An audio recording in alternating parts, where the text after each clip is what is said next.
Chapter 18. The Lord appeared again to Abraham near the oak grove belonging to Mamre. One day, Abraham was sitting at the entrance to his tent during the hottest part of the day. He looked up and noticed 3 men standing nearby. When he saw them, he ran to meet them and welcomed them, bowing low to the ground.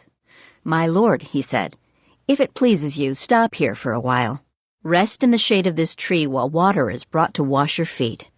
And since you've honored your servant with this visit, let me prepare some food to refresh you before you continue on your journey." "All right," they said. "Do as you have said." So Abraham ran back to the tent and said to Sarah, "Hurry, get 3 large measures of your best flour, knead it into dough, and bake some bread." Then Abraham ran out to the herd and chose a tender calf and gave it to his servant, who quickly prepared it. When the food was ready, Abraham took some yogurt and milk and the roasted meat, and he served it to the men. As they ate, Abraham waited on them in the shade of the trees. "Where is Sarah, your wife?" the visitors asked. "She's inside the tent," Abraham replied. Then one of them said, "I will return to you about this time next year, and your wife Sarah will have a son." Sarah was listening to this conversation from the tent. Abraham and Sarah were both very old by this time, and Sarah was long past the age of having children. So she laughed silently to herself and said, "How could a worn-out woman like me enjoy such pleasure, especially when my master, my husband, is also so old?" Then the Lord said to Abraham, "Why did Sarah laugh? Why did she say, 'Can an old woman like me have a baby?' Is anything too hard for the Lord? I will return about this time next year, and Sarah will have a son." Sarah was afraid, so she denied it, saying, "I didn't laugh." But the Lord said, "No, you did laugh." Then the men got up from their meal and looked out towards Sodom. As they left, Abraham went with them to send them on their way. "Should I hide my plan from Abraham?" the Lord asked. "For Abraham will certainly become a great and mighty nation, and all the nations of the earth will be blessed through him. I have singled him out so that he will direct his sons and their families to keep the way of the Lord by doing what is right and just. Then I will do for Abraham all that I have promised." So the Lord told Abraham, "I have heard a great outcry from Sodom and Gomorrah because their sin is so flagrant.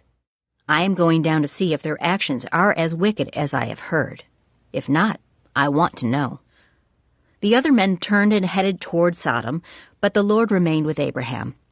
Abraham approached him and said, "Will you sweep away both the righteous and the wicked? Suppose you find 50 righteous people living there in the city. Will you still sweep it away and not spare it for their sakes? Surely you wouldn't do such a thing, destroying the righteous along with the wicked.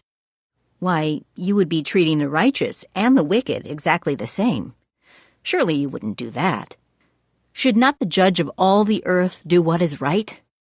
And the Lord replied, "If I find 50 righteous people in Sodom, I will spare the entire city for their sake."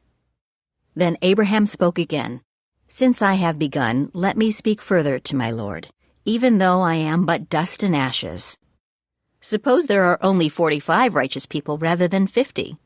Will you destroy the whole city for lack of 5? And the Lord said, "I will not destroy it if I find 45 righteous people there." Then Abraham pressed his request further. "Suppose there are only 40. And the Lord replied, "I will not destroy it for the sake of the 40. "Please don't be angry, my Lord," Abraham pleaded. "Let me speak. Suppose only 30 righteous people are found." And the Lord replied, "I will not destroy it if I find 30. Then Abraham said, "Since I have dared to speak to the Lord, let me continue. Suppose there are only 20. And the Lord replied, "Then I will not destroy it for the sake of the 20.